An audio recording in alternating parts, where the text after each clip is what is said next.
Found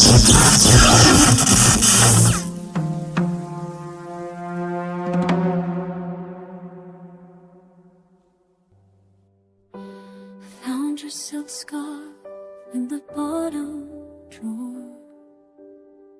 It still carries the jasmine you always loved. It caught me by surprise in the afternoon light. I had to close my eyes to breathe you in. The air turned heavy with everything we were. You left before the sun could truly set, but your essence is still lingering here with me. I promise the sweetness you left behind, it is a sanctuary where I can find you again. Gone too soon, but never truly far away. I touch the fabric and I feel your warmth. It is like a phantom embrace. Mami, ẹ ṣàfọkàn yín balẹ̀. Àdúrà ní kẹ́ máa gbà fún mi. Tí wọ́n bá ti approve iṣẹ́ yẹn fún mi, àtún tó ṣì mọ́. Àti wọnú ọlá. Àwọn gbogbo ìlérí tí mo ṣe fẹ́yàn àti dáàdì, gbogbo ẹ̀ ló máa wá sí ìmúṣẹ lágbára Ọlọ́run.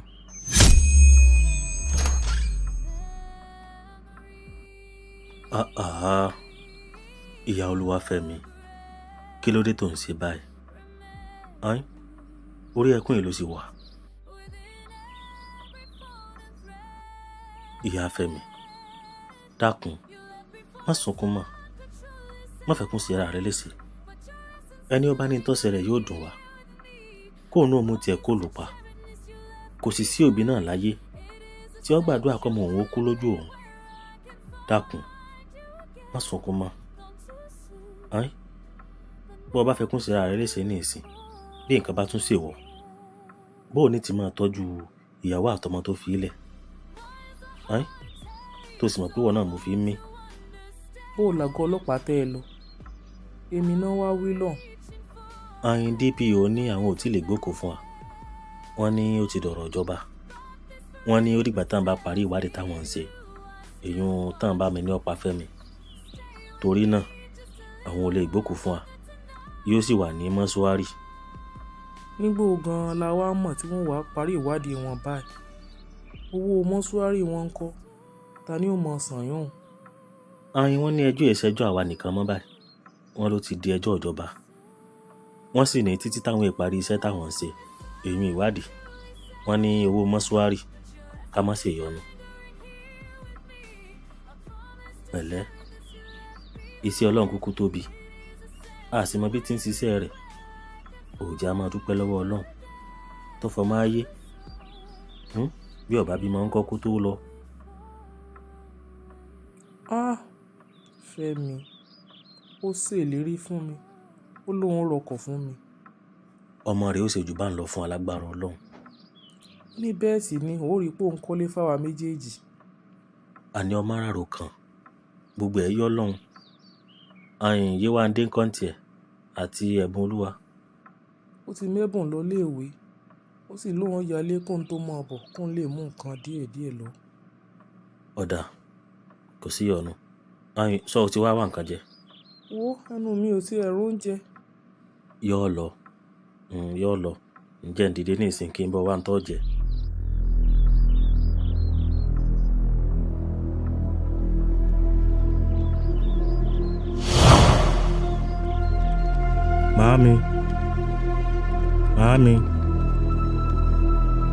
Màámi, mo ń pè yín, dá mi lóhùn. Màámi, ẹ dá mi lóhùn, ẹ jọ̀ọ́. Ó mà ṣe o. Ṣebí wọ́n ní abiyamọ ní gbẹ́kún ọmọ rẹ̀ kó má tà ti wèrè. Màámi wá dẹni tí ò gbóhùn mi mọ́. Ó dẹni tí ò lè bá mi sọ̀rọ̀ mọ́.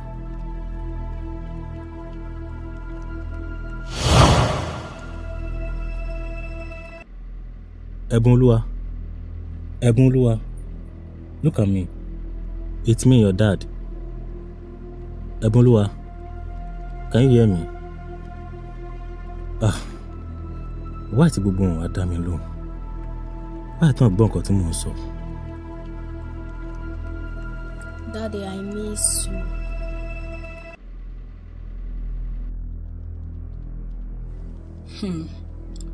Olúwafẹ́mi, ìlérí tó ṣe fún mi kọ́ rèé o. Olúwa máa tọ́jú èmi àtọmọ ẹ ló sọ o. Kí ló wá dé tó yí ohun padà? Ó dẹ̀ fi wálẹ̀. Ta ló wá fi wálẹ̀ fún?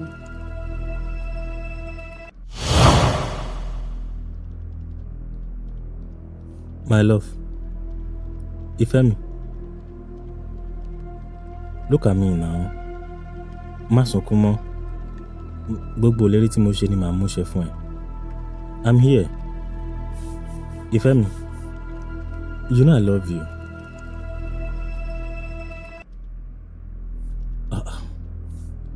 Yewande, tí ẹ wojú mi, mo ti lọ bá màmí.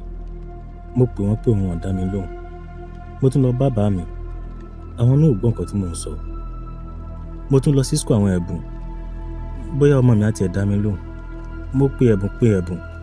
Ẹ̀bùn náà ò gbọ́ nǹkan tí mò ń sọ. Ó mà wá ga o. Ìgbà tí gbogbo ẹbí mi ò gbóhùn mi mọ́.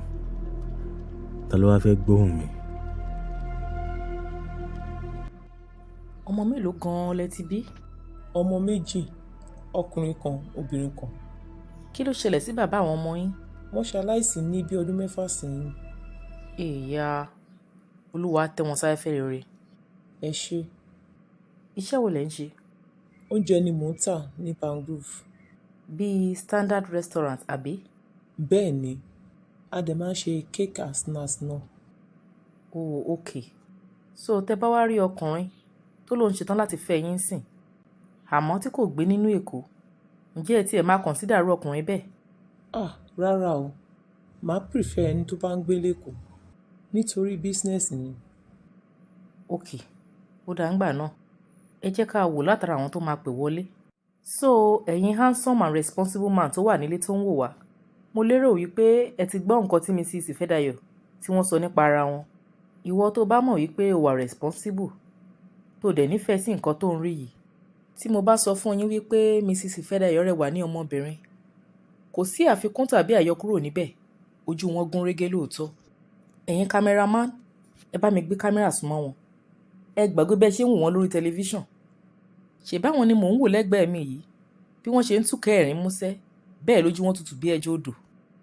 Ká má parọ́, wọ́n ní ẹwà. Ẹ jọ̀ọ́ ẹ̀yin cameraman, ẹ bá mi súnmọ́ wọn dáadáa. Mo fẹ́ kán rójú wọn dáadáa nílé lóko lẹ́yìn odi, káwọn ọkùnrin alálùbáríkà sánmọ̀ kí àtìgé obìnrin kan lè pè wọlé. Èèyàn kan ti pè wọlé. Hello, ẹ káàbọ̀ sórí ètò. Ẹ jọ̀ọ́ sà, kí lorúkọ tiyín àti wípé láti ibo lẹ ti ń pè wọlé?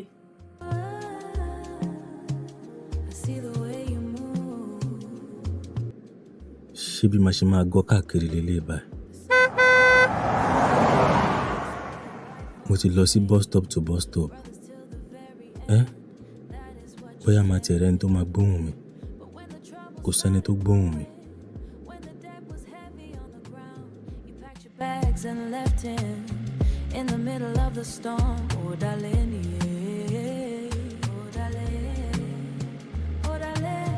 You let the fire burn his feet while you stayed in the Ẹ wo bí everywhere ṣe dá. Àti ẹ̀rẹ́ anybody tó ń kọjá.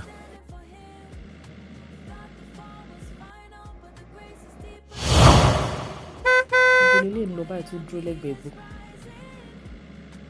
Nírú àdúgbò tó dá báyìí.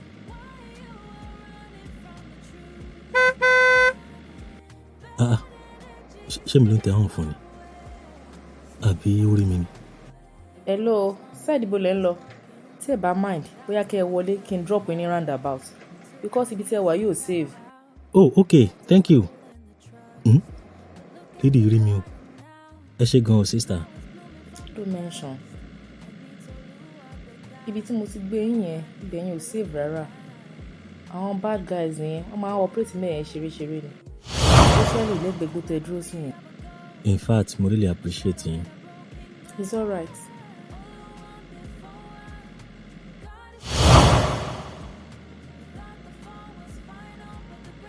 Sorry o sister. Fẹ́mi lorúkọ mi. Ẹ jọ̀ọ́ ṣé mo lè mọ orúkọ yín tẹ́ ẹ bá mind. Lola lorúkọ mi. I'm a TV host. TV host? Àbí ẹ̀yin ni Lola Lọ́fàfẹ́? Tẹ́ máa ṣe program Give a Love Second Chance. Yes. Wow, interesting. Hope all is well. Ṣé kò sí? No, not at all. Ìkan lára àwọn top fans ní ìyàwó mi. Seriously? Wow. Alright sister, bye. Alright, ó dàbọ̀. Tẹ́ bá dúró síbẹ̀ yẹn díẹ̀ sí, ẹ máa recap tó máa gbé yín. Alright, thank you so much. Wow. Then what next?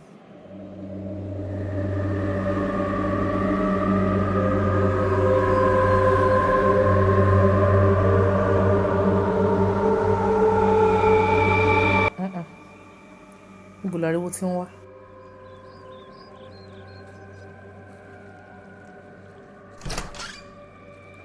Ta lélẹ̀? Hello? Ẹ jọ̀ọ́ ta lẹ ń béèrè? Ẹnu ọ̀nà mi lẹ dúró sí yẹ o. Hi. Bójú mi ń tàn mí jẹ ni. Ẹ jọ̀ọ́ ṣẹ́yìn kọ́ ni mo fún ní ráì lọ́sàn-án yìí ni. Yeah, I am the one. Èmi náà ni. Mo sọ náà. Kí lẹ wá ń bíbá? Ṣé ní tẹ́lẹ̀ ń wá lọ lọ́sàn-án yẹn ṣe ẹ̀ tí ì rí ni? Actually, ẹ̀yin ni mo wá rí. And it is very, very important, please. Ẹ jọ̀ọ́.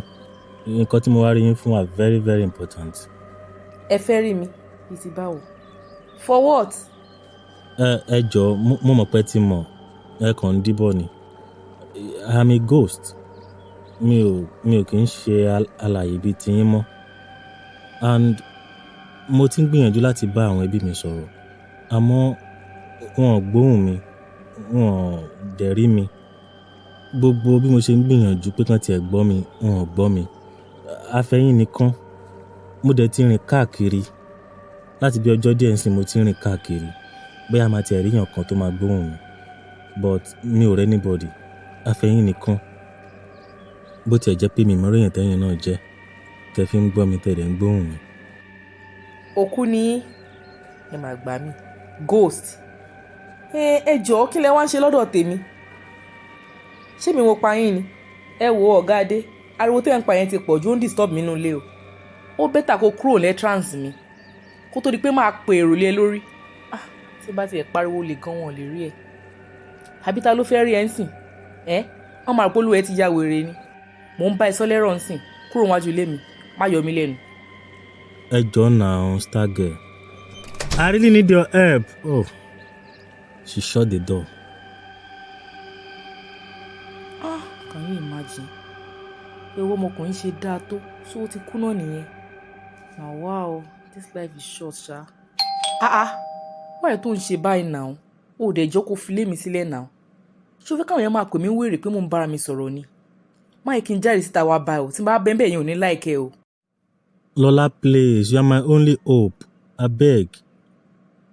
Please, anything you want, I will give you.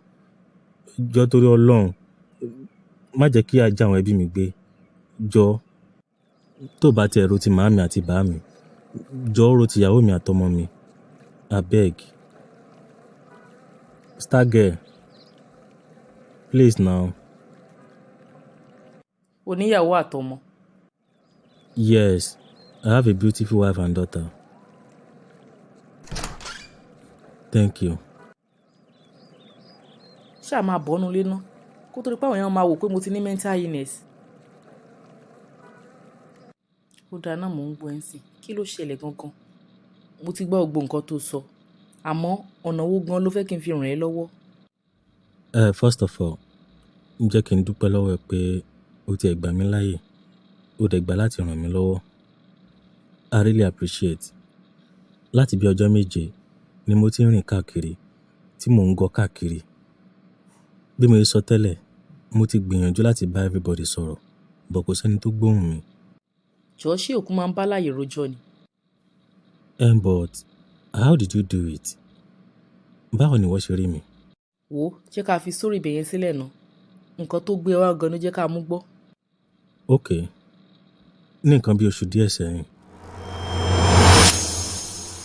Máà tó pè mí lálẹ́ àná yẹn. Ìgbà tí mo jí láàárọ̀ yìí mo tún bá miss call ẹ̀ lórí fóònù mi. bọ̀ ó lóò fẹ́ ṣiṣẹ́ máa yẹn náà. Lóòótọ́ ni mo sọ bẹ́ẹ̀. Bọ́ mo kàn tún rò náà ni. Mo dẹ̀ reconsider. ok ọlọ́run á ṣe ìtọ́jú yẹn lọ. Amen. Thank you dear. And again, màá fi opportunity yẹn ya ọ̀dọ̀ mọ́mí àti dáàdì. ṣé kò sí. Not really. Ó dàbí pé ọkàn fẹ́ rí mi náà ni. And mo rò pé bóyá nítorí owó tí mo ní kàn yá mi yẹn náà ṣe ní kí n wá. ó ṣì ń yá owó lọ́wọ́ mọ́mí àti dádì. bọ̀ ṣé mo pé wọ̀ ní nílẹ̀ yorùbá ìwọ tó yẹ kó máa fún wọn lówó by now ó tún wá ń gbà lọ́wọ́ wọn. Wo bí my dear, superstition lásán ni gbogbo yẹn. Kò sí nǹkan tó jẹ bẹ́ẹ̀ nílẹ̀ Yorùbá. Jọ, tí ò bá sówó lọ́wọ́ mi, táwọn òbí mi dẹ̀ lówó lọ́wọ́, ṣé mi ò ní gbà lọ́wọ́ wọn? ìwọ náà gbọ́ nǹkan tó sọ ó ní tí wọ́n bá ní lọ́wọ́ bọ̀ tí wọ́n ò ní lọ́wọ́ àwọn náà manage nínú. I know. Àmọ́ tá a bá wò lọ tá a bá wò bọ̀, ta ni mo tún ní tí mo tún lè pè? And gbogbo à ń yáwó lénìí, yáwó lọ́la lọ́wọ́ wọn fúngbà díẹ̀ ni. Láìpẹ́ láì jìnnà, èmi náà máa fún wọn ni mi ní gbà lọ́wọ́ wọn mọ́. Kódà ìlọ́po gan ni màá fi dá padà fún wọn. àmín lórúkọ jésù. Alright then, jẹ́ kí wọ́n máa lọ kórùn tó yọ.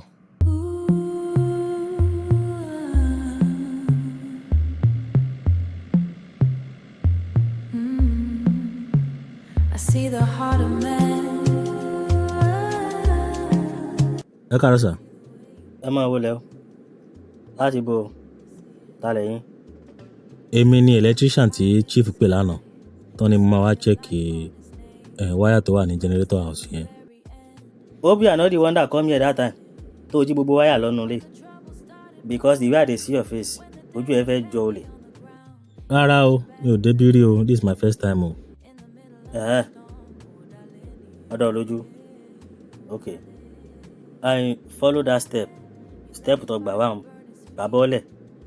Ó yé ọ. Lẹ́yìn tó bá ti bọ́ọ̀lẹ̀, then go to the backyard. Lẹ́yìn ilé. Sọ gbé ìbò. Bó bá ti rìn díẹ̀, ó rí ilé generator ń bẹ̀.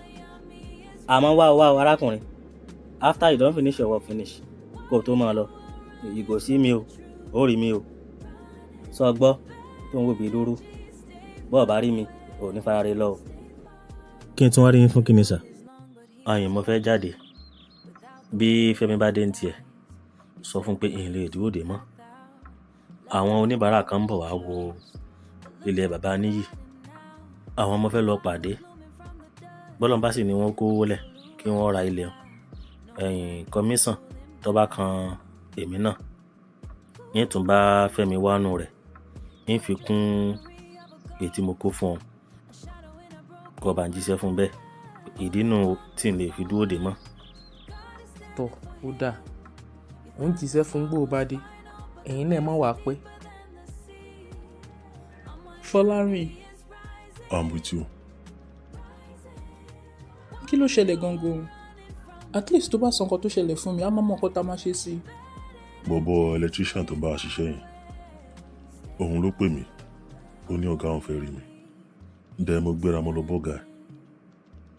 Could you believe pé ìgbà tí mo dé ọ̀dọ̀ ọ̀gá ẹ̀ tó bá gbọ́ nǹkan tó ọ̀gá ẹ̀ sọ fún mi. Ọ̀gá ẹ̀ ní láti máa sọ fún mi pé the percentage tèmi ń charge àwọn lórí contract tán bá gbà ní company wa ó ti pọ̀ jù. Wọ́n ní àwọn ò lè sanwó yẹn fún mi mọ́. So is either kí n fara mọ́ offer tuntun táwọn fẹ́ fún mi or káwọn máa gba ọ̀dọ̀ ọ̀gá mi lọ direct. what? èló ló ń fún ẹ tẹ́lẹ̀? 20% lájọ agree sí tẹ́lẹ̀ tó dẹ̀ san fún mi. èló wá ló sọ pé àwọn fẹ́ máa fún ẹ sìn? 10%. Wọ́n láwọn ò lè san 20 mọ́. so wọ́n là sí méjì. I swear. kí wàá ní plan yẹn sìn? Èmi náà ò tí mọ̀. it's alright. ṣé àfọkànbalẹ̀ a máa wá nǹkan ṣe sí láìpẹ́. Like what? ìwọ kò fún mi táìmù díẹ̀ màá ronú sí i.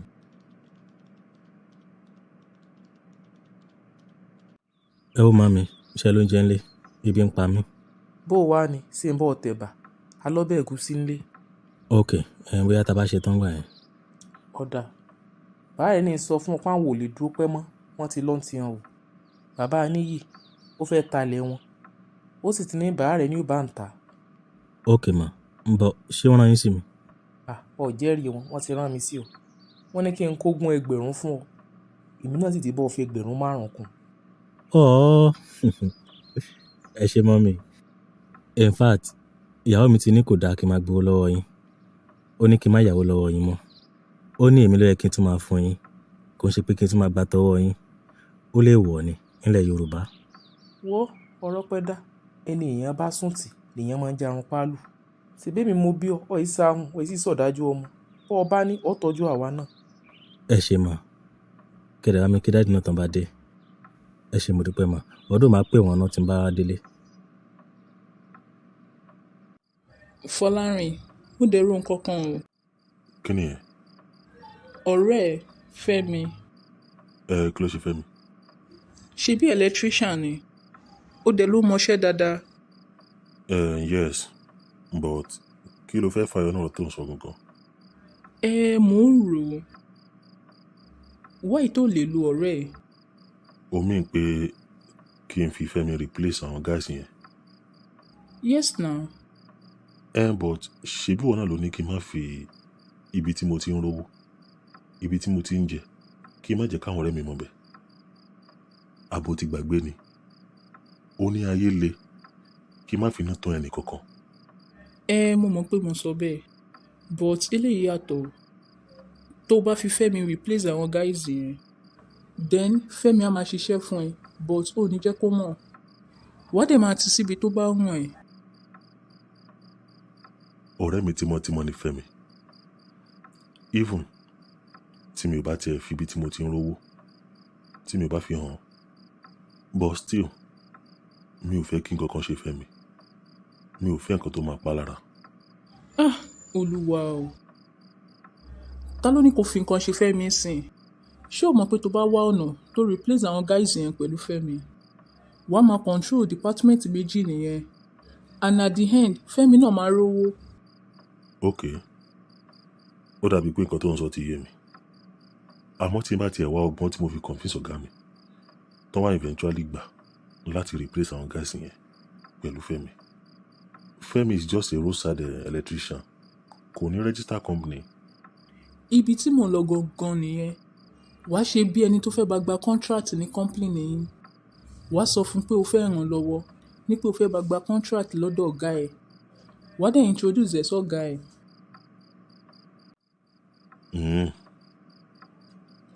Èmi ni maintenance manager. Mo láṣẹ láti change maintenance company tó ń bá a ṣiṣẹ́ tí n bá fún ọ̀gá mi ní false report nípa wọn. So tí n bá mú Fẹ́mi wọlé, I will be in charge of the company fully. Kò jù bẹ́ẹ̀ yẹn lọ. 15, 16, 17, 18, 19, 20, 21, 22, 23, 24, 25, 26, 27, 28, 29, 30, 31, 32, 33, 34, 35.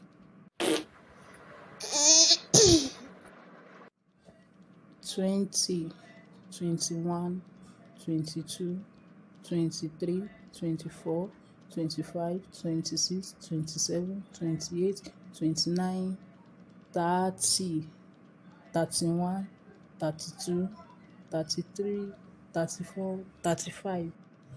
$35,000. Yes, 35,000 ló wà ńbẹ̀. Yọ 27,000 naira kó fi san school fees ẹ̀gbọ́n Olúwa. Ǹdẹ́ ni èyí tó kù kó fi ránjẹ sílé. Okay. Owó end of the year party tó láwọn fẹ́ san kọ́. Ṣé o ní ẹni owó kankan lọ́wọ́ tó lè yá mi? Tó bá lówó lọ́wọ́ kó yá mi kó fi san. Then tó bá yá màá máa sọ̀tẹ̀. All right. Mo ṣì ní 5,000 kọ́ lọ́wọ́. Bọ̀ ṣé kì í ṣe owó tó fẹ́ fi ra kẹ́míkà tó fẹ́ fi ṣe ọṣẹ? Rárá o. Èrè tí mo rí nínú ọṣẹ tí mo ṣe last ni. O ò dẹ̀ tí nànú ẹ̀. Báwo ni mo ṣe máa ná nígbà tí mo mọ̀ pé a nídìí owó? Anyway, thank you my love. Ǹjẹ́ kí n máa lọ? Má gbàgbé ọ́fíìsì bọ̀dá Fọlárin tó fẹ́ lọ o. Ah, that's true. It's okay. Mommy, I'm done. Mo ti yàgbẹ́ tán.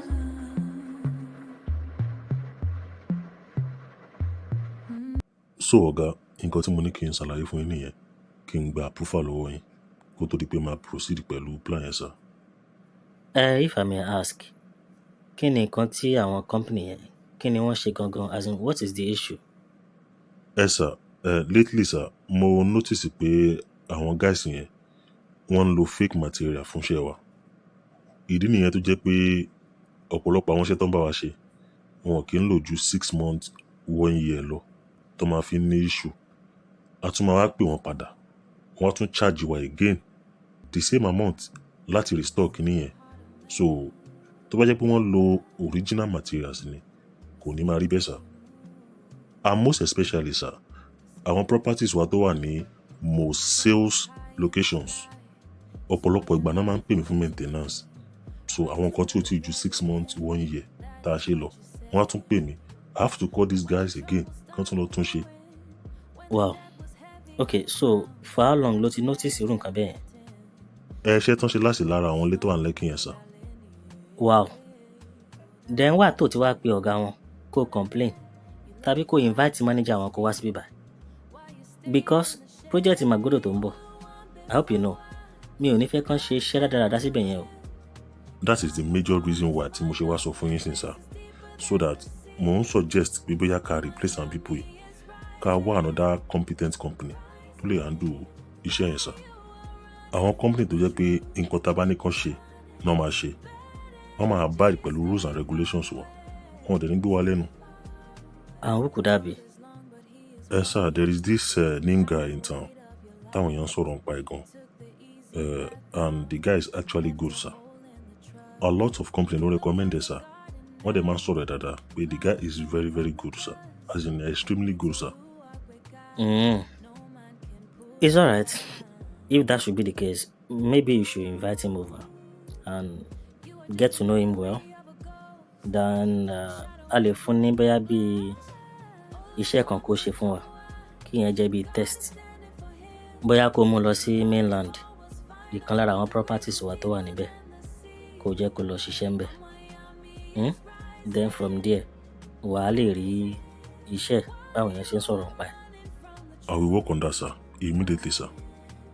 It's alright. Please stay far away. Stay far away. Ọmọ ìyá mi, he is standing, standing. He is breathing, breathing. No weapon against the soul. Ẹ̀dá ń gbèrò all around Omba.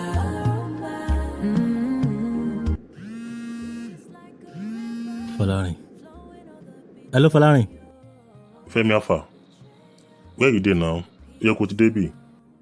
Yeah, on my way bro. Màá tó débẹ̀ yẹn sìn. Má bínú. Alright, mo ń dúró dẹ̀. If this plan works, èmi àti Femi ti bọ́ sówó.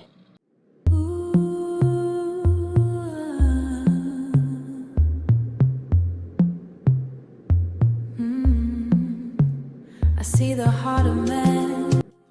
Our teacher said we should make research on these topics. Question number 1 is, who is the governor of Ogun State and Lagos State? Mommy. Ogun State Governor Honourable Dapo Abiodun. Ó yẹ kó mọ̀ ti Lagos now. Yes, I know that one. Babajide Sanwo-Olu. Yes. Kí ni second question? What is the capital of Nigeria?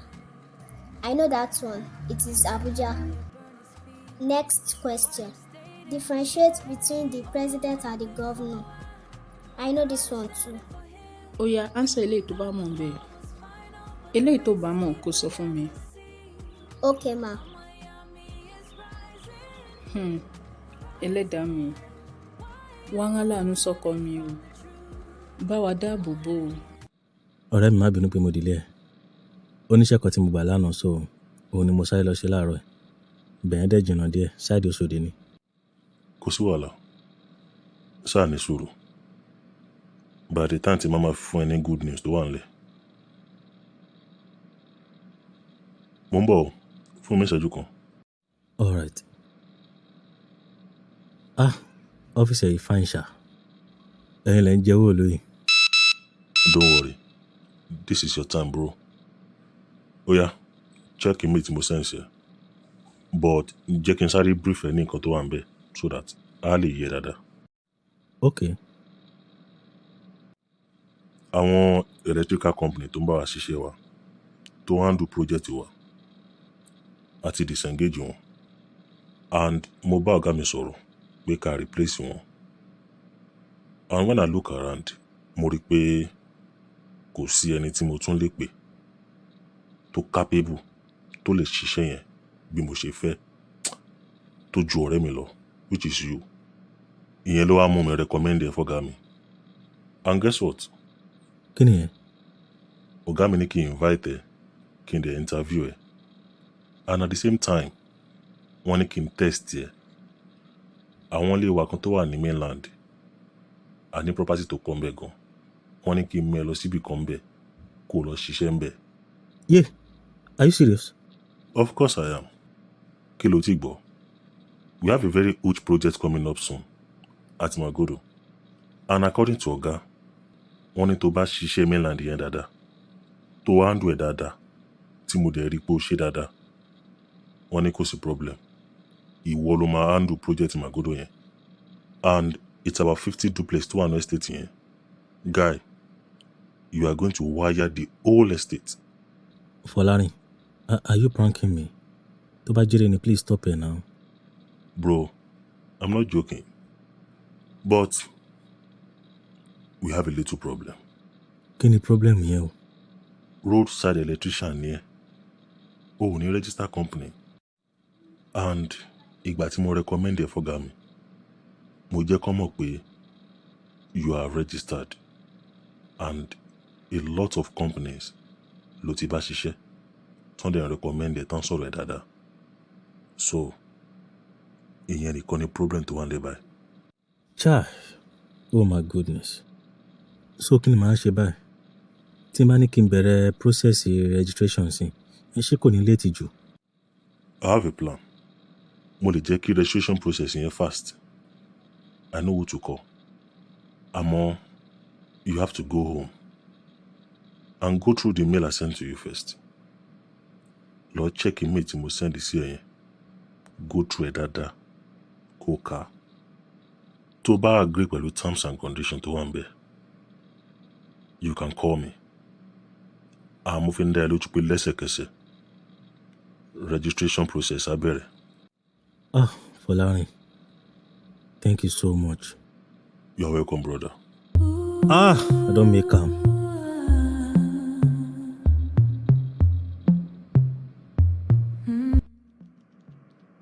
Sórí, ìgbà tó kọ́kọ́ sọ fún mi, mo kọ́kọ́ yọ fìlà tó wà lórí mi dànù náà. Mo rò pé mò ń lálàá ni. Oró mú mi látòrí wá. Wow. I swear to God. But nǹkan ẹ̀yọ̀kan tó wá ń bá fún mi ni pé mail tí Folarin send sí mi. Folarin ní òun lòun ní 60% lórí company yẹn tá a bá register ẹ̀ tán. Tó túmọ̀ sí pé gbogbo contract àti deal tó bá wọlé, Folarin ló ní 60% lórí ẹ̀.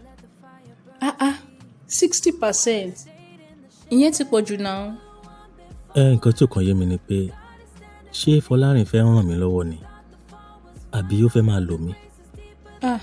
Mi mọ̀ pé bọ̀dá Folarin lè ṣe nǹkan bẹ́ẹ̀ yẹn fún ẹ o. Èmi náà expect pé ó lè ṣe nǹkan bẹ́ẹ̀ yẹn. But do I have a choice? I have to sign the deal. At least it's better than nothing. Àbí kí lo rò? Ó tọ́ ló sọ. Ó bẹ́tà jù rárá lọ. Ọlọ́run á kọ́ ẹ mọ̀ ṣe. Àmín o. I believe by now, a ti ka mail tí mo send sí. So call ẹni mo expect. Tó bá ti pè mí, ìgbà yẹn ni màá mọ̀ bóyá ó gbà láti sign deal yẹn àbí kó gbà. That's very good. After all, ó fẹ́ràn lọ́wọ́ ni. But ṣé o rò pé percentage tí mo kọ sínú mail yẹn ṣé o rò pé ó pọ̀? Mi bá ní òun ló yẹ kó gba the highest percentage, bóyá 70-30, kó òun gba 70, kémi mú 30. Kí ló ń sọ? Ṣé o rò pé o máa bọ́gà ìṣiṣẹ́ for life ni? Ṣé o fẹ́ nílé iṣẹ́ tiẹ̀ ni? But the company is not mine at the end because orúkọ ẹ̀ la máa fi register. Kò mátà. Ìwọ kò jẹ́ kó mọ̀ pé gbogbo nǹkan tẹ́ ń ṣe ó wà láàárín ẹ̀yin méjèèjì. And fúngbà díẹ̀ tẹ́ bá kọ́kọ́ bẹ̀rẹ̀, original copy registration yẹn má fún. Báwo ni ẹ ṣe possible? Tó bá bí mi ńkọ́? Kí ni problem ẹ náà? Wo jẹ́ kí n sọ fún ẹ tó bá mọ̀. Ọjọ́ ọ̀la wa ni mò ń build o. Ọ̀rọ̀ ẹ yé mi. Mo kàn ń rò náà ni, you know. Ọmọ. Well, anyways, màá mọ nǹkan tí màá ṣe.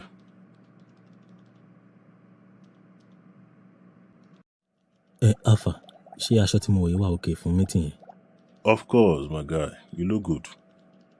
Don't worry. Don't panic. Everything is well arranged. Gbogbo ẹ̀ ni mo ti arrange.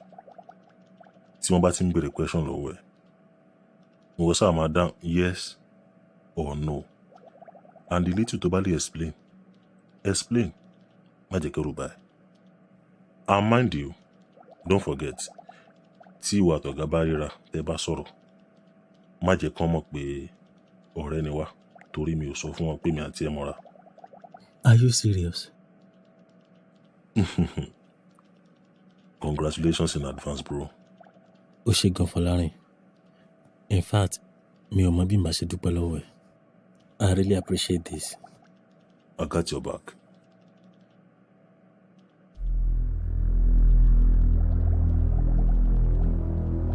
In FMC Electrical, we promise to give you the best services. Thank you.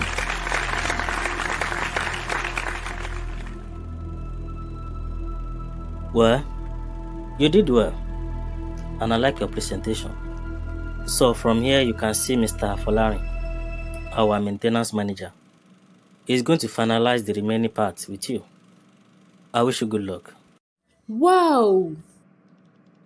Wo, tó bá gun ẹṣin nínú mi bí mo ṣe wà, o ò lè kọsẹ̀. Olúwa ṣeun. Thank you for your long patience, my love. No more borrow in our life again.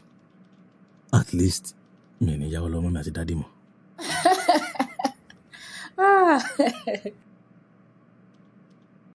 Actually, mo like iṣẹ́ tó ṣe. You did a perfect job on that site. Ẹ ṣé gan sir. It's alright. Àwọn Yorùbá ní yínníyínní kẹ́ni ṣe mí. One good time deserve another. I hope you are aware of our new estate project tó ń bọ̀ lọ́nà ìyẹn ní next month. Bẹ́ẹ̀ ni sir, maintenance manager yín ti brief mi sir. And I hope you are getting ready because ìwọ ló máa handle gbogbo project yẹn. Bó ṣe ṣe ti mainland yẹn mo like ẹ̀. So ti island náà I'm very sure pé wà á tún fara sí dáadáa. That won't be a problem, sir. O boy ti ń kọjá yìí. Ó rò pé òun smart. Come in. Fẹ́mi. What's up, bro?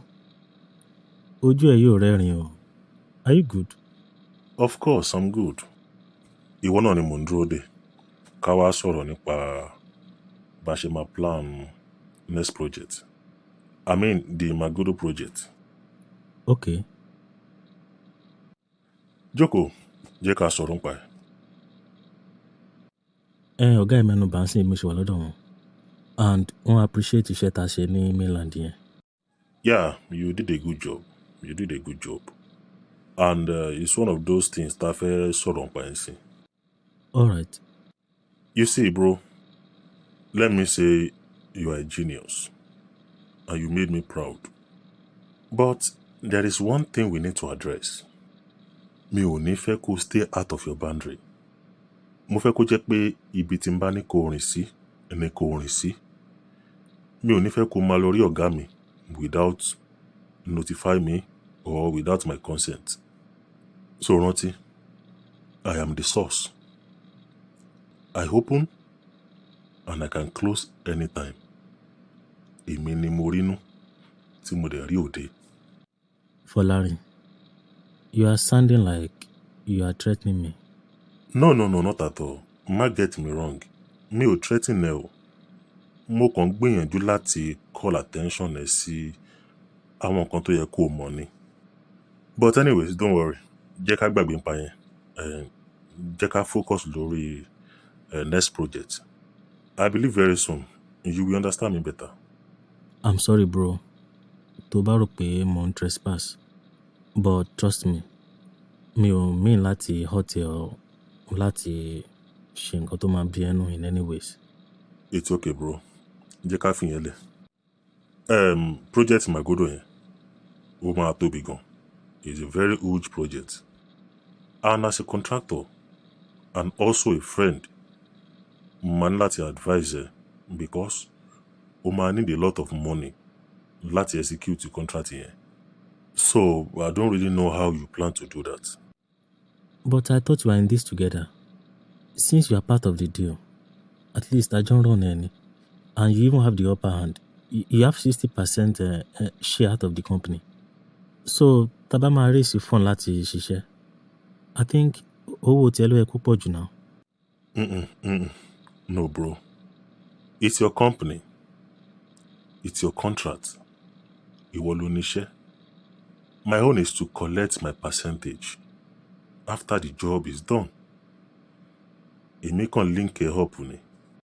Pẹ̀lú 60%, Folarin, don't you think the money is too high?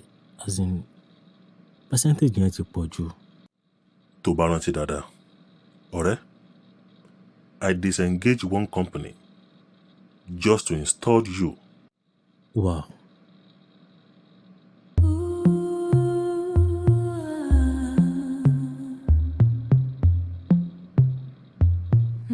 Nǹkan tí Folarin sọ nìyẹn o. Ìwọ nìkan ló máa ń wá owó. Tó bá tún wá parí iṣẹ́, á tún gbà nú ẹ̀. Kò tún wá gba 5%, káti ẹ̀ fi yẹn dúpẹ́ lọ́wọ́ ẹ̀. Odidi 60%. 60%. Àfi bẹ́ẹ̀ ni pé mi gbọ́rú ẹ̀ rí. Not even the person I call my friend. Ọ̀rẹ́ mi tímọ́tímọ́. Àwọn Yorùbá ti parí ọ̀rọ̀, wọ́n ní owó ló ń bojú ọ̀rẹ́ jẹ́. Why tí bọ̀dà Folarin wá ń ṣe báyìí? Mi ò rò pé nǹkan tí Folarin ṣe yẹn, mi ò rò pé láti inú ẹ̀ ló ti wá. Ó dàbí pé èèyàn kan ń tì ní. Dẹ̀ ta ló wá ń tì wọ́n? Ta ló tún fẹ́ jẹ́? Ṣèyí fún mi náà ni, ìyẹn ìyàwó ẹ̀. Ṣèyí fún mi. Ó ga o. Obìnrin. So kí la máa wá ṣe ń sìn? Màá wá bí tí màá ti rówó náà ni, àbí kí ni mo fẹ́ ṣe? By all means, màá wá náà ni. Ṣáà careful. Awé. Daddy, àti mọ́mì, ẹ jọ̀ọ́, ẹ̀yin ni màá bẹ̀. Mo ti wo wájú, mo ti wo ẹ̀yìn, mo ti wọ̀ tún, mo ti wò sí, mo wò kí mo wọlẹ̀. Lẹ́yìn Ọlọ́run, ẹ̀yin ló tún kù tẹ̀lé help mi. Mo dẹ̀ ń ṣe ìlérí fún yín. Tí n bá ti parí project yẹn, gbogbo owó tí n bá yá máa dá padà. Anything at all, máa dá padà, máa tún fèlè sí. Àyìn mo gbọ́ gbogbo ń tọ́ sọ. Ó sì yé mi yékéyéké. Àmọ́ owó tó Ọlọ́run wá fẹ́ yá, ibo ló ti fẹ́ á rí? Àbí ọ̀sàmọ̀pá àlọ́ lọ? Ó ní olówó kan tó ń fẹ́ yá báńkì pé òun sì wá fẹ́ fi ilé wa sí dúró. Olúwafẹ́mi, ó fẹ́ fi ilé kan ṣoṣo tá à ń gbé, ó fi yáwó báńkì. Àyìn bí báńkì bá wá gbalé lọ́wọ́ wa ń kọ́. Daddy, báńkì ò lè ṣí sílé yín. Tá bá ti tẹ̀lé agreement wọn, wọn lè ṣí sílé yín. And immediately tí n bá ti parí project yẹn, wọ́n máa sanwó fún mi. Dẹ̀ máa dá gbó yẹn padà lẹ́ẹ̀kan náà. Mi ò tẹ̀ ní sán kélekèle gan. Ó sì dán ọ lójú. Bẹ́ẹ̀ ni Daddy, ẹ má bẹ̀rù. Ọ̀dà, n tá wàá ṣe rè. àní fi lé dúró báńkì ayin àní fi lé yáwó torí òní la rí kò sẹ́ni ọmọ̀la ní tí ń ṣẹlẹ̀ lọ́ọ́lọ́ ń la rí ní tí ó ṣẹlẹ̀ láàrin ìṣẹ́jú mẹ́wàá ní ìsìn kò sẹ́ni ọmọ ayin ilẹ̀ tí ń bẹ ní ìtamàgà ayin púlọ̀tì 6 ni 1 acre ó sì sún mẹ́gbẹ̀ẹ́ títì dáadáa bá a bá tàyún iyekíye tó bá fẹ́ lò ó dá mi lójú pé yóò kà. Dádì ẹ wò thank you so much ẹ ṣé gan sir mi ì fẹ́ mẹ́nu bà ilẹ̀ yẹn tẹ́lẹ̀ ni because ilẹ̀ yẹn gangan ló lè ṣe but ẹ mọ̀ that's the only thing tá a gbójú lẹ́nu family yìí mo dẹ̀ wò pé tí n bá ní kí n mẹ́nu bà ẹ lè má fẹ́ gbà in fact ilẹ̀ yẹn ló lè ṣe o dádì God bless you sir ẹ ṣé gan sir ẹ pẹ́ fún mi sir mo dẹ̀ promise yín mi ò ní disappoint yín sir mọ́mì ẹ bá mi dúpẹ́ lọ́wọ́ dádì o. ẹ mọ̀ sí o ẹ kú ọ̀rọ̀ ọmọ àá jèrè wọn lágbára ògo Ọlọ́run. Àmín. What? Who does that? Ìwọ nìkan máa dá raise owó. Ọ̀rẹ́ ọmọ àlè yẹn máa gba 60% nínú profit. As if that is not enough. Dáàdì mi talẹ̀, wọ́n talẹ̀ 1 acre. Gbogbo yẹn lọ bí 80 million naira. Then lẹ́yìn oṣù mẹ́ta tá bẹ̀rẹ̀ project yẹn, Folarin tún pè mí.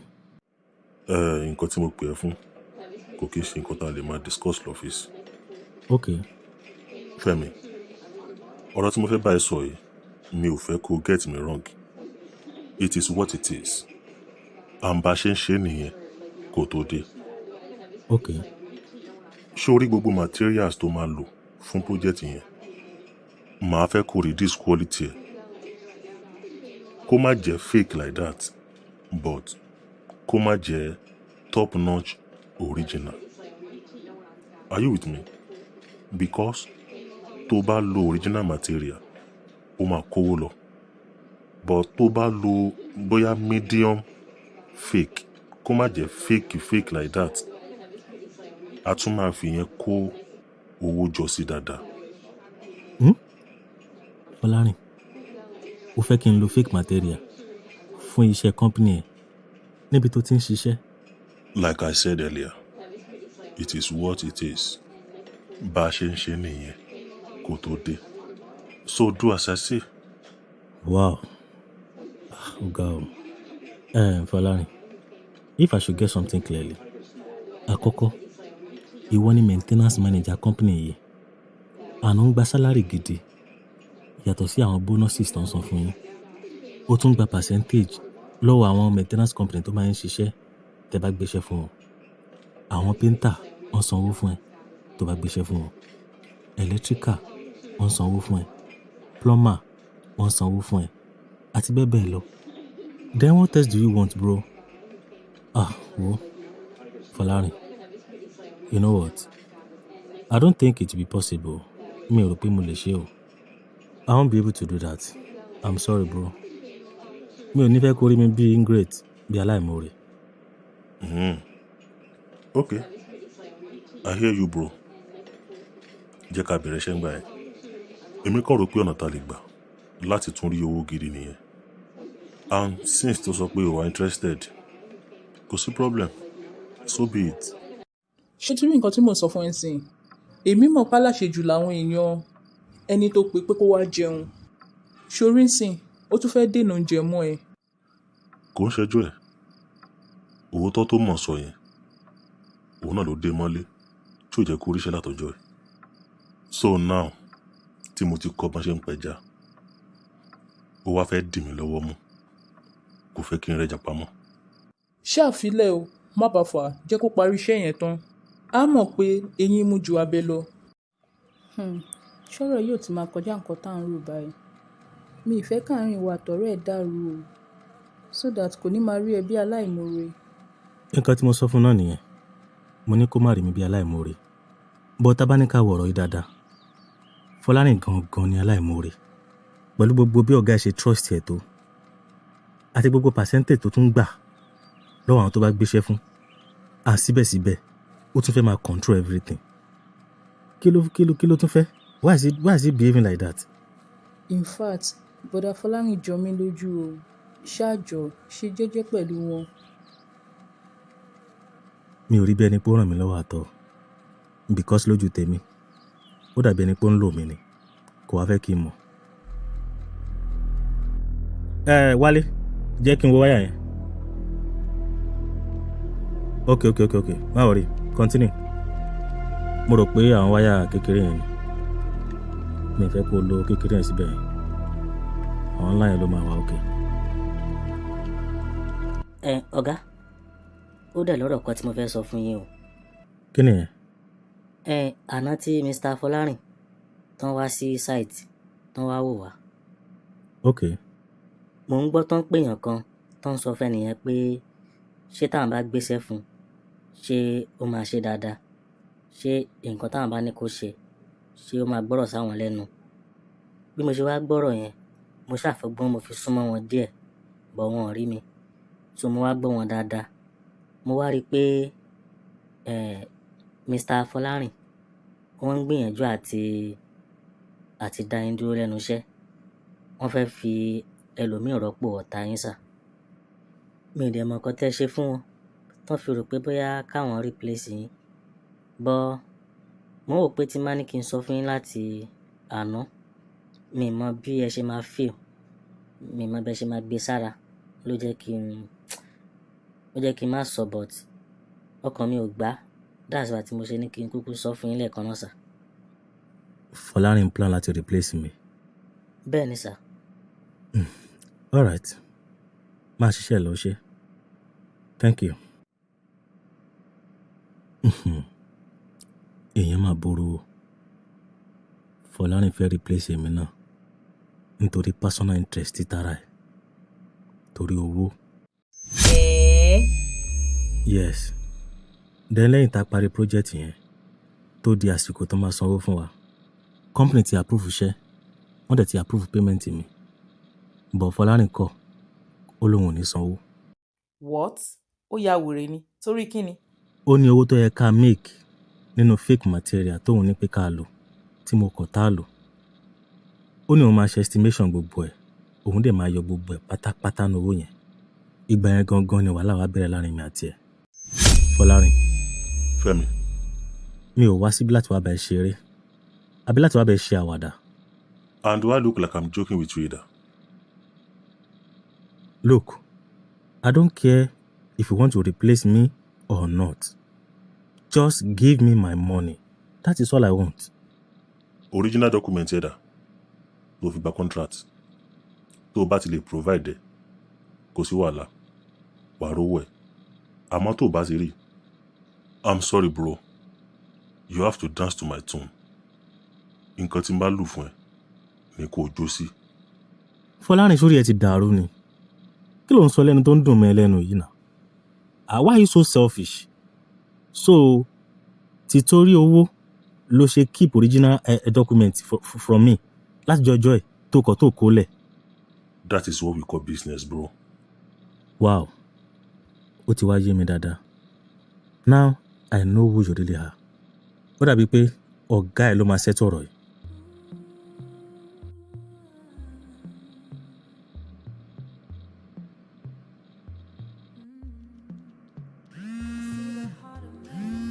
Hello dear. Fẹ́mi ṣe kú lọ́fíìsì mi báyìí ni ó dẹ̀ ń para gan. And in fact ó threaten láti fẹjọ́ mi sọ̀gá. But ṣe bọ́gà ò sí lára nà. Ọ̀gá ò sí nílé wọ́n travel but wọ́n máa padà dé in 2 days. 2 days. Alright, kò sí wàhálà. Ṣàfọkàn rẹ̀ balẹ̀. A máa wá nǹkan ṣe sí. Ha, wàhálà dé. Kí n láwa sí ní ìsìn? Torí ìbáraẹ̀ mọ̀ gbọ́dọ̀ gbọ́rú eléyìí. Ìwọ náà sáà mọ̀ wípé dúkìá kan ṣoṣo tó gbójúlé náà ló ti tà lórí ọ̀rọ̀ ọ̀sẹ̀ yìí. Ẹ̀yin ṣàfọkànra yín balẹ̀. Ẹ má bẹ̀rù. Àdúrà ni kẹ́ máa gbà fún mi. Tí wọ́n bá ti bọ́wọ́ lu dọ́kúmẹ́ǹtì mi àti bọ́ sówó, gbogbo ìlérí tí mo ṣe fẹ́yìn àti dáàdì ló máa wá sí ìmúṣẹ. Ó dáa náà, èmi náà ò ní dúró. Ẹlẹ́dàá mi ò jẹ́ gbogbo rẹ̀ ó bọ́ sí lágbára ògo Ọlọ́run. Àmín mà.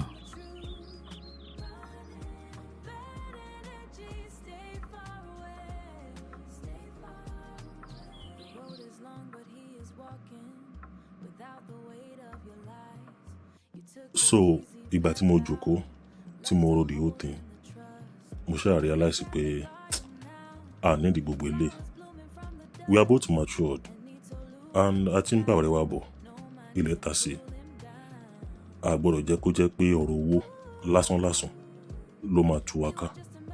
Ìdí nìyẹn tí mo ṣe wá láti wá apologize. Kó jọ̀ọ́ kó má bínú. I am so sorry for everything. Kó dẹ̀ máa wo ọ̀rọ̀ owó tó fẹ́ dìjà yìí chairman ò tí approve ẹ̀ o because of one or two things tó ń ṣe lọ́wọ́. Mo sì gbé síwájú, in fact ọwọ́ mi ní dọ́kúmẹ́ǹtì wà lóòótọ́ but wọn tí approve ẹ̀. But ó lọ́wọ́ yín lówó wà. Lóòótọ́ nǹkan tí mo sọ fún nìyẹn. Mo ní wọ́n ti approve ẹ̀. Mo ní ọwọ́ mi lówó wà. Mo kàn fẹ́ fi wo reaction ẹ̀ ni. Ó dà pé òun náà ló dé yẹn. Ẹ jẹ́ kí n lọ ṣílẹ̀kùn. Mọ́mí Ẹ̀bùn, jọ̀wọ́ wá sílẹ̀kùn fún mi.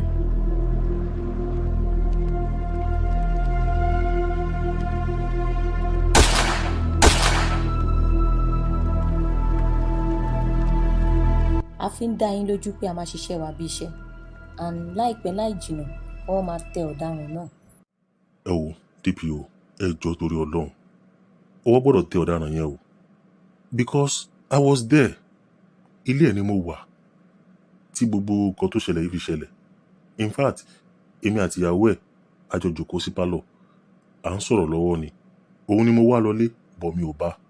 Ìyàwó ẹ̀ dẹ̀ ní ó ti bọ̀ lọ́nà kí n dúró dè. À ń kó pẹ́ sígbà yẹn ó kànlẹ̀kùn. Ìyàwó ẹ̀ dẹ̀ ní òkè kóun dìde kó lọ sílẹ̀kùn fún. Then all of a sudden àmọ́ bí tí ohun bọ̀ yìí ti wá a kàn gbọ́ tààtàà. Ẹ má wọrí, ọwọ́ máa bá láìpẹ́. A fi ń dá yín lójú. Found your silk scarf in the bottom drawer. Still carries the jasmine you always loved. Babe, Caught me by Don't even give me that look. Don't even pretend. Why did you do it? kí ni mo ṣe? Why tó pa Fẹ́mi? Jésù, Fẹ́mi ti kú. I swear to God, Folarin, mi ò mọ nǹkan kan pa ẹ o. Mo ní kí anybody lọ pa Fẹ́mi o. You didn't do it. I didn't. Then who could have done it? Or Abi, I don't understand. So Folarin kọ́ ló pa ẹ́, then ta ló wá pa ẹ́? Kò kí ń ṣe Fọlárìn, àmọ́ òun ló fà á. Bí ti báwo? Tó bá rántí kó ọkà mi tó sọ fún mi pé Fọlárìn ń pe ẹnìkan tó fẹ́ fi replace mi. Ẹni yẹn ló rán agbanipa sí mi. Kémi lè bá kúrò ńlẹ̀, kóun lè bá wọlé. Send information ẹ lọ́wọ́. I have it all. I will send to you 5 million. Same account. Wow. So kí ló wáyé kí n ṣe fún ẹ? Fọlárìn àti ìyàwó ẹ̀ wọ́n ti rí ikú mi bí opportunity láti tọ́jú dọ́kúmẹ́ǹtì mi, ìyẹn original. Àná alẹ́ ọjọ́ tí Fọlárìn lọ sílé mi tó lòun apologize. Gbogbo nǹkan tó sọ fún ìyàwó mi pátá irọ́ ni. Ó ní wọn ti approve owó. Nǹkan tó sọ fún ìyàwó mi nìyẹn. Àmọ́ irọ́ ni. Although mi mọ plan tiẹ̀ náà o tó ṣe wá parọ́ fún ìyàwó mi. So mo fẹ́ kó tẹ̀lé mi lọ sílé Fọlárìn ká lọ gbé original document tó wà lọ́wọ́ ẹ̀. Tó bá ti gbé dọ́kúmẹ́ǹtì yìí, tó bá ti déwájú ọ̀gá ẹ̀, tó dẹ̀ ṣàlàyé nǹkan tó ṣẹlẹ̀ fún wọn, ó ti tán. Gbogbo owó mi tó wà lọ́wọ́ Fọlárìn ló máa pọ̀ jáde. Àbí mo ṣe sọ fún ẹ tẹ́lẹ̀, owó yìí ni àwọn ẹbí mi gbójúlé. Owó yìí náà gbọ́kànlé. Bàbá mi lè para ẹ̀ nítorí owó yìí. Ìyá mi lè para ẹ̀ nítorí owó yìí. Ìyàwó àtọmọ mi náà wà ńbẹ̀. Kò sí nǹkan tó máa jẹ. Owó yìí náà náà gbójúlé. Jọ̀ọ́ torí Ọlọ́run. Ṣó ti tán? Ó tún kù níbọn ró. Mo fẹ́ kó bá mi sọ fún àwọn ẹbí mi wípé kán gbé òkú mi kúrò ní mọ́ṣúárì, kán lọ sinmi, kí n lè bá a nísinmi. Ìyá pẹ̀lẹ́, but báwo mo ṣe fẹ́ dé ọ̀dọ̀ Fọlárin? Àti wípé báwo mo ṣe fẹ́ mọ ibi tó kó dọ́kúmẹ̀ntì sí?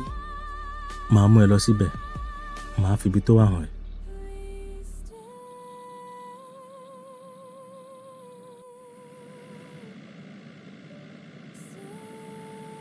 So ibo là ń lọ báyìí? Ilé Fọlárìn. Then báwo la ṣe máa wọlé? Ìwọ ṣáà dúró sínú mọ́tò, màá wọlé lọ, màá lọ check ẹ̀.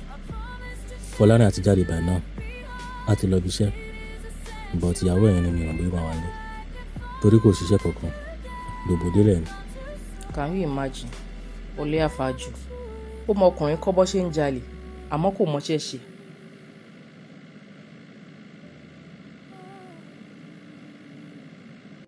Mọ́mì èmi rèé. n fẹ́ ọmọ dájókòó bóyá kó wá jókòó tì mí ààyìn kájọ máa wojú ara wa. Bàbá ọkọ rẹ̀ náà ti bóde wọ́n lọ wọ́n àtàjẹ wá. Kí ló dé tó jẹ́ àwọn lọ́wọ́ oúnjẹ lọ? Wá ìtẹ́ pè mí. àwọn náà ní kí n má yọ ọ́ lẹ́nu pé kí n jẹ́ ọ sinmi wọ́n ti ẹ̀rù pò ń sùn ni.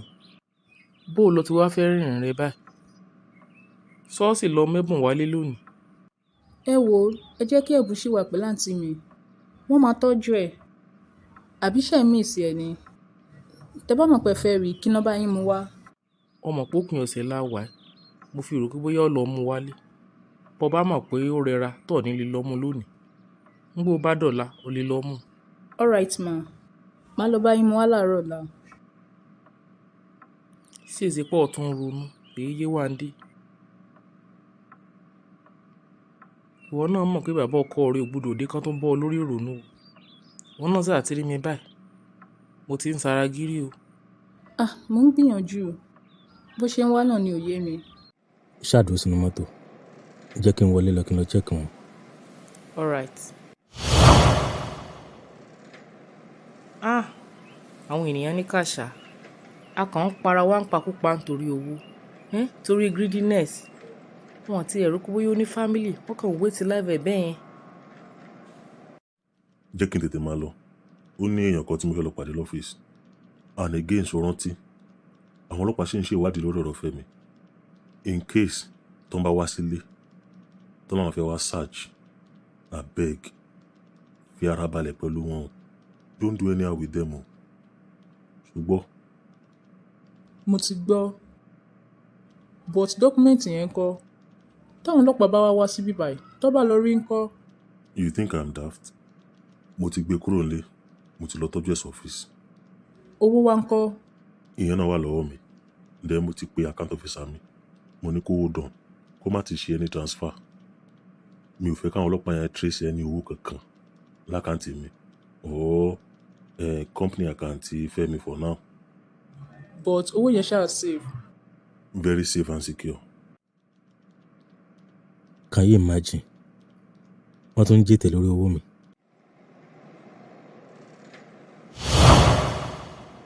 Báwo ni? o lè believe pé ọmọ àlè yẹn ó ti gbé dọ́kúmẹ́ǹtì kúrò nílé ó ti gbé lọ sọ́fíìsì. Fuck up nìyẹn o. Báwo la ṣe máa dọ́fíìsì ẹ̀? Do you have any idea? Mo dẹ̀ tún rò kankan àbí kí n lọ rìpọ́ọ̀tì ẹ̀ ní police station ni kí ló ní property oní-property nínú ọ́fíìsì ẹ̀ ó mọ̀ pé àwọn ọlọ́pàá tún máa ní warrant láti search ọ́fíìsì ẹ̀. báwo ló ṣe máa introduce ààrẹ fọlọ́pàá? tó bá ní kó o lọ́nsìn ò ní lè rí dọ́kúmẹ́ǹtì yẹn gbé. afẹ́fẹ́ ni mí mi ò lè fọwọ́ mú kankan you know that already. ó mọ nǹkan jẹ́ ká jọ débì kan ó lé nǹkan tí mo fẹ́ mú ẹ lọ sọ́dọ̀ ẹ̀ tá a bá débẹ̀ wọ́n máa ràn wá lọ́wọ́. ẹ ó yànnà jẹ́ ká lọ tó bá ti máa help wa.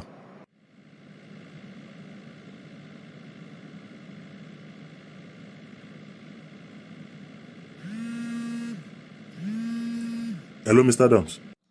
ẹ káàárọ̀ Mr. Folarin mo ti wà lọ́fíìsì yín sá. All right, mi ní pẹ́ débẹ̀ yẹn ẹ dúró dè mí ẹ sọ fún secretary ẹni kó fi ọ́fíìsì mi hàn yín.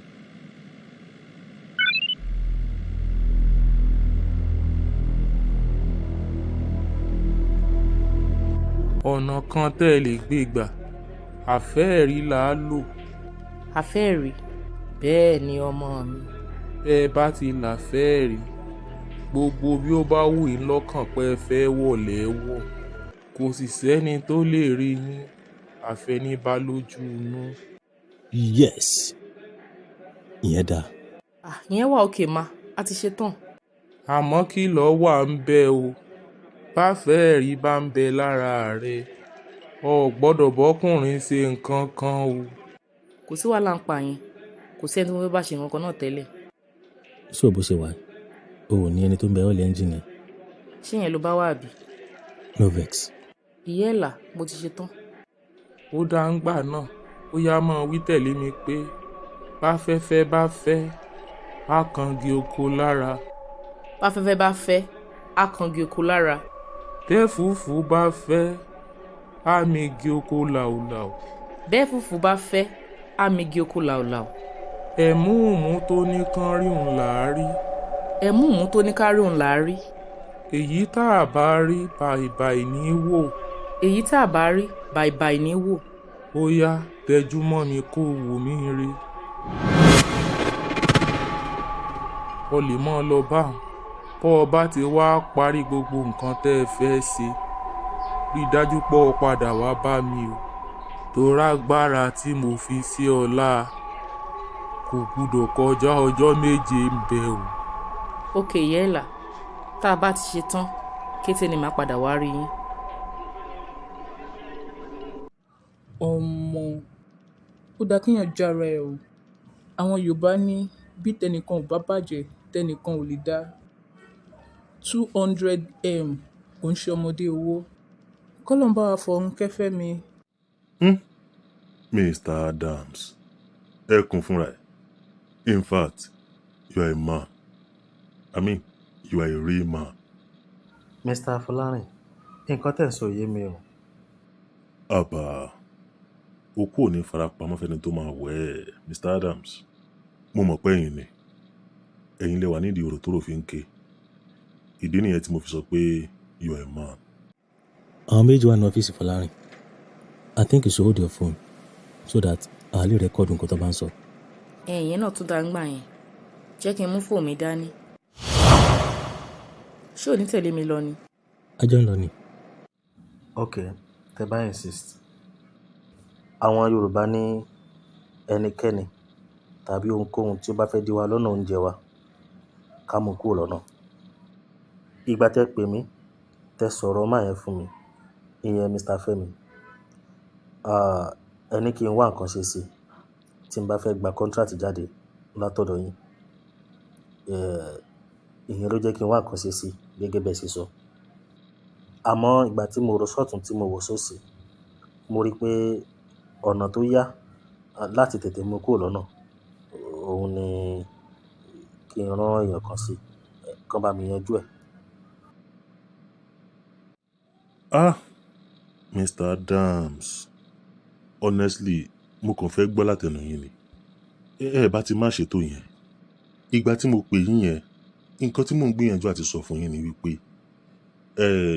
ṣé tí n bá gbéṣẹ́ fún yín ṣe máa ṣe dáadáa àti wípé ẹni tó wà lẹ́nu iṣẹ́ lọ́wọ́lọ́wọ́ ọ̀rẹ́ mi tímọ́tímọ́ ni mi ò dẹ̀ fẹ́ nǹkan tí máa ṣe tó máa dàbí pé bóyá máa fura sí mi bíi pé bóyá mo gbàjẹ́ lọ́wọ́ òun pé tẹ bá mọ ọ̀nà tẹ lè fi ṣẹ̀rù bá so that a lè kó ọ̀nà fún yín nǹkan tí mò ń gbìyànjú àti sọ fún yín lórí fóònù yẹn mi ní kẹ́ pa Mr. Adams mi ní kẹ́ pa àtijọ́ tí mo ti dá ìmì ìpààyàn rí gbogbo wa ń wá àtijọ́ àti mo ní but kí ẹ̀mí èèyàn bọ́ yẹn mi ò mọ̀ ń pa ẹ̀ o mi ní kẹ́ pa o. ta ló wà ń bẹ̀? Please hold on, I'm busy. Officer. You are both under arrest and I will advise you to remain silent. gbogbo nǹkan tẹ́ sọ ló wà on record. Oya, move. Problem.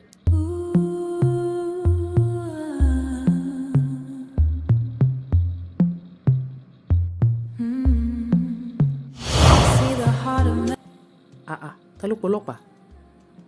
èmi náà mọ̀. You know what? jẹ́ ká tẹ̀lé wọn lọ sí station. Mr. Folarin. DPO ẹ jọ̀ọ́ mi ì mọ nǹkan kan pa kú Fẹ́mi èmi kọ́ ni mo pa. I know ẹ mọ̀ kankan pẹ̀ àmọ́ àtọwọ́ yín ló ti wá so ẹ̀yin méjèèjì lẹ pa. Lóòótọ́ ni mo pe máa yẹn ìyẹn Mr. Adams but ọ̀tọ̀ ní nǹkan tí mo bá sọ mi ì ní kó pa á. ìjẹ́ tí ẹ mọ bọ́ọ̀ ṣe bà yín ìyàwó ọ̀rẹ́ ìyàwó Fẹ́mi Madam, ṣé nǹkan tẹ́ ẹ̀ sọ yìí dá yín lójú? Torí a fẹ́ fìyà jẹ aláìṣẹ̀ o. Mo mọ nǹkan tí mò ń sọ mà. Bọ̀dá Fọlárìn nìkan làwọn àtọkọ mi jọ ní issue. Torí contract tí wọ́n bá ọkọ mi gbà lọ́dọ̀ ọ̀gá wọn, ó dẹ̀ sọ fọ́kọ mi pé tó bá parí iṣẹ́, wọ́n làwọn máa gba 60% nínú èrè iṣẹ́ yẹn. Ó dẹ̀ tún sọ fọ́kọ mi pé tó bá fẹ́ ṣiṣẹ́ yẹn, kó lo fake materials kó má lo original. But ọkọ mi ò dá wọn lóhùn, original ló lò. Alright, ẹ ṣé fún information tẹ́ mú wáyé. But ẹ mọ̀ pé a kò lè arrest ẹ̀ bẹ́ẹ̀ yẹn. A gbọ́dọ̀ ṣe ìwádìí fínífíní. Tá bá ti wá rí ìkankan gbámú láti fi arrest ẹ̀, mo fi ń dá yín lójú. A fi aṣọ pépé roko ọba. So ẹ lọ fọkàn yín balẹ̀. Okay ma. Ó tún wá kù nǹkan ẹyọ kan wà. Ọ̀rọ̀ tá sọ yìí, ẹ jẹ́ kó wà láàrin ìgbà tí yín. Ẹ má tí ì sọ fẹ́yàn kankan títí tá máa fi parí ìwádìí wa. Okay ma. Tèmi ta. Mo fi owó ara mi bà ayé ara mi jẹ́. Wow. So, ìyàwó mi ni. Nice one. Ọlọ́run tiẹ̀ ṣe pé ìyàwó ẹ̀ smart. Yes, she is. So kí ló tún kù? At least Fọlárìn máa dáwọ́ ẹ̀ padà fún ẹ̀ sìn. I still want you to go to my family. Kí n lọ bẹ́ẹ̀ sọ fún wọn pé kán sin ẹ́. Yes. Báwo ni màá ṣàlàyé ara mi fún wọn? That's true. Wọ́n má tiẹ̀ worry. Since tọwọ́ ti bá ọ̀daràn, wọ́n máa release òkú ẹ̀ fáwọn family ẹ̀ náà. Lola, thank you. God will continue to bless you. Ò ní lọlẹ̀ láéláé. Iṣẹ́ a máa gòkè sí ni. Àmín. Ṣé fún mi? How dare you? Ṣó mọ̀ pé ìwọ ló kó mi sí gbogbo tí mo wà? Gbogbo nǹkan tó ṣẹlẹ̀ ìwọ ló fà á, ìwọ ló dálẹ̀, ìwọ ló ń kọ́ mi nǹkan. O tún wá síbí lójoojúmọ́ kó máa wá wò mí. O abandon mi sí ibà yìí. Àbí? Ìgbà tó bá wù ẹ́ ló ń wá. Ṣé báyìí ṣe rí nìyẹn? Ṣé fún mi? O tún wá ń bọ̀ lénìí nìyẹn. Òró dẹ́dẹ́, o kàn dúdú bí ẹni tán fẹ́ gbéyàwó. Fọlárìn, kí ló fẹ́ kí n tún ṣe? Ṣé fẹ́ kí n para mi torí pé o wà lẹ́wọ̀n ni? Lẹ́nu ẹ ṣèyí fún mi. Anyways, mo ní kí n wá sọ fún ẹni mò ń lọ sí Àbújá. Ìgbà tí gbogbo ẹ̀dẹ̀ ti rí bó ṣe fẹ́ rí, mo pe àǹtí mi, wọ́n dẹ̀ ní kí n máa bọ̀. What? Ṣèyí fún mi? O máa fi ń sí ìbáyà bí? O máa fi ń sí ló máa lọ? Ṣèyí fún mi?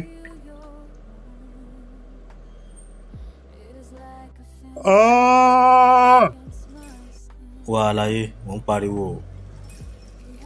Àbọ̀lọ̀ fẹ́ bà tiẹ̀ jẹ́ ni. Kódà, ọmọ ni ọ́. Iṣẹ́ ló ṣe. O kú iṣẹ́. Mo yìn ọ́. Lágbára Ọlọ́run. Ọlọ́run ní paná làákàyè. Àmín sà. Mi ìbá ti sọ fẹ́yìn àti mọ́mì ti pẹ́, but DPO sọ pé kí n má sọ fẹ́ nìkankan. Inú mi dùn. Ó kú iṣẹ́ takuntakun. Ìwọ lọ́lọ́run fi tàn mọ́lẹ̀ sọ́rọ̀ tí ń bẹ ńlẹ̀. Ọlọ́run ni mà. Àmọ́ ó tún kù nǹkankan o. Original document tó wà lọ́wọ́ bọ̀dá Fọlárìn. Bọ̀dá Fọlárìn láwọn ò rí ibi táwọn fi sí mọ́. Gbogbo iṣẹ́ tí Fẹ́mi dẹ̀ ṣe àti ibi tó máa sanwó sí inú dọ́kúmẹ́ǹtì yẹn ló wà. Títí kan àkáǹtì complaint tó máa sanwó sí. Àyè yín ò lè. Ńgbà tí ọwọ́ àwọn ọlọ́pàá tó ti bà, dandan ni kó jẹ́wọ́ ibi ọba gbé sí. Mo ṣáà ti bẹ́ẹ̀ solve problem ẹ̀. Jọ̀ọ́ Fẹ́mi, kí ló tún dé tó tún tẹ̀lé mi káàkiri? Rárá o, ò tí ì ṣetán o. Kí ló tún kù? Ò tí ì sọ fún mi. Báwo ló ṣe rí mi? Báwo ló ṣe ń gbóhùn mi? Ta ni ẹ́? Okay o, mo ṣáà fẹ́ mọ bó ṣe jẹ́. Màá sọ fún ẹ. Mo lost àwọn parents mi nígbà tí mo wà ní ọmọ ọdún 4. Àwọn òbí mi ní owó lọ́wọ́, wọ́n dẹ̀ ní dúkìá tó pọ̀. Àmọ́ kété táwọn òbí mi kú tán, àwọn fámìlì bàbá mi wọ́n gbẹ́sẹ̀ lé gbogbo ogun bàbá mi. Ó wá ní alẹ́ ọjọ́ kan, àbúrò bàbá mi rán mi jáde lálẹ́ níbi ọwọ́ aago 10. Torí ọ̀dọ̀ wọn ni mò ń gbé.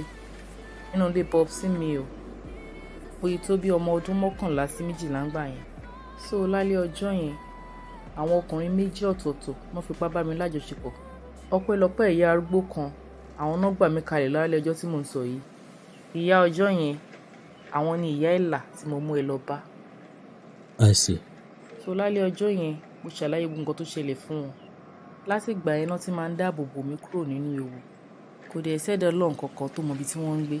Èmi nìkan mo mọ bí mo ṣe máa ń rí wọn nígbà tó bá ti wù mí láti rí wọn. Ìdí tí mo fi ń sọ àṣírí yìí fún ẹni wípé o ti dabara méjì, o ò lè gbé láàrin èèyàn mọ́. I know. Ọjọ́ tí mo ti kọ́kọ́ rí ẹ níbi tí mo ti bí ẹ, Làmíárá ti sọ mí, mo dẹ̀ ti mọ̀ pábara méjì ni ọ́. Àmọ́ ìyá ẹ̀là sọ fún mi wípé gbogbo ìgbà tí n bá ti rí nǹkan àjòjì, kí n máa ṣe bí ẹni wípé mi mọ̀rú ẹ̀dá tí wọ́n jẹ́. Ó dà bó ṣe farapamọ́ tó ò fi inú ẹ̀ hàn ẹ̀dá kankan torí pé inú ẹ̀dá jìn ó jọ̀run lọ. Ọmọ ènìyàn burú, wọn ò ṣe gbára lé, bẹ́ẹ̀ wọn ò ṣe gbọ́kànlé. Bí gbogbo ẹ ṣe jẹ́ nìyẹn. Ó dàbí pé mo ti mọ ọ̀nà tí a máa gbà láti jẹ́ kí dọ́kúmẹ́ǹtì yẹn dé ọwọ́ àwọn ẹbí mi. Lọ́nà wo? Through my father. Màá fún ẹ ní nọ́mbà dáàdì mi. Wàá pè wọ́n. Wàá fi ìpàdé síbì kan. Sọ pé kí wọ́n bá ẹ ń bẹ̀. Tán bá ti dé, sọ fún wọn pé ọ̀rẹ́ mi tímọ́tímọ́ ni ẹ́. Then gbogbo nǹkan tó ṣẹlẹ̀ láàrin èmi àti Fọlárìn, gbogbo ẹ̀ pátápátá ló mọ̀. Títí kan dọ́kúmẹ́ǹtì àti kọ́ńtrátì tó fàjà. Then tó bá ti fún wọn dọ́kúmẹ́ǹtì, sọ fún wọn nǹkan tó bá fẹ́, iye tó bá fẹ́ gbà pẹ̀lú iṣẹ́ tó ṣe fún mi yìí, jẹ́ kó mọ̀ so that ìwọ náà lè gba tiẹ̀ nínú owó yẹn. Ìlú gan tiẹ̀ lówó gan tá à ń sọ̀rọ̀ yìí. Pẹ̀lú kápítà tí mo gbà lọ́wọ́ dáàdì àti owó tèmi gangan tí mo ní lákàntì tí mo kó papọ̀ tí mo fi ṣiṣẹ́ yẹn àti profit, gbogbo ẹ̀ jẹ́ 200 million naira. Ok, màá gbé dọ́kúmẹ̀ntì ẹ fún dádì ẹ, but ẹ má wọrí nípa iṣẹ́ tèmi, mi ní ìdẹ. Àwọn Yorùbá náà ló sọ wípé ẹnikẹ́ni tí ìwọ bá nípa láti ṣe ìrànlọ́wọ́ fún, òun náà lẹ́ni kejì rẹ, tọ́jú rẹ. Ọmọ ẹ̀dá ádámọ̀, ọmọ adarí ọ̀run, èèyàn àbìdí yànyàn. Lẹ́yìn gbogbo ìgbìyànjú Lọ́lá àti Fẹ́mi láti jẹ́ kí dọ́kúmẹ́ǹtì di ọwọ́ àwọn ẹbí Fẹ́mi, Lọ́lá padà pé bàbá Fẹ́mi lórí aago. Wọ́n sì pàdé nílé oúnjẹ kan. Ó sọ fún bàbá Fẹ́mi pé ọ̀rẹ́ tímọ́tímọ́ Fẹ́mi ni òun láti bí ọdún tó ti pẹ́. Lẹ́yìn wá, bàbá Fẹ́mi gba dọ́kúmẹ́ǹtì, àtòun àti ìyàwó Fẹ́mi wọ́n gba ọ̀dọ̀ ọ̀gá Fọlárìn lọ. Wọ́n kálàyé wọ́n ṣe. Fọlárìn náà jẹ́wọ́ gbogbo nǹkan tó ṣẹlẹ̀. Wọ́n sì gba owó tó wà lọ́wọ́ Fọlárìn, wọ́n gbà fún àwọn ẹbí Fẹ́mi. Lẹ́yìn ọjọ́ díẹ̀, wọ́n gba òkú Fẹ́mi kúrò ní mọ́ṣúárì. Wọ́n dẹ̀ fi ilẹ̀, wọ́n fi bò láṣìírí gẹ́gẹ́ bí Fẹ́mi ṣe ń pariwo pé kí wọ́n jọ́ kí wọ́n sin òkú òun kí òun lè bá a nísinmi. Ṣé ẹ ti wá rí wípé ayé gbẹgẹ́, ènìyàn burú, ènìyàn ṣòro, ènìyàn ò ṣe é gbọ́kànlé. Ènìyàn àbìdí yànyàn. Tó, ó dàbí ká má ì lọ. Àmọ́ àwa la máa wá, ẹ̀yin la ó máa bá. Àwọn Yorùbá ní ọ̀bẹ ní bẹ́ṣu, àtẹ́lẹsẹ̀ á bẹ̀nà wò. Ẹni tó bá ní ká má bọ̀ nìkan làwọn ò ní dé bá ń lé. A máa fèyí ṣe lọ, àmọ́ láìpẹ́ láì jìnnà, a tún padà bọ̀ gẹ́gẹ́ bí ẹ ti mọ̀ wá. Iléeṣẹ́ Can Studios wọ́n tún ń gbé mi bọ̀. Ọ̀nà àrà la ó tún gbà yọ. Ó dìgbà.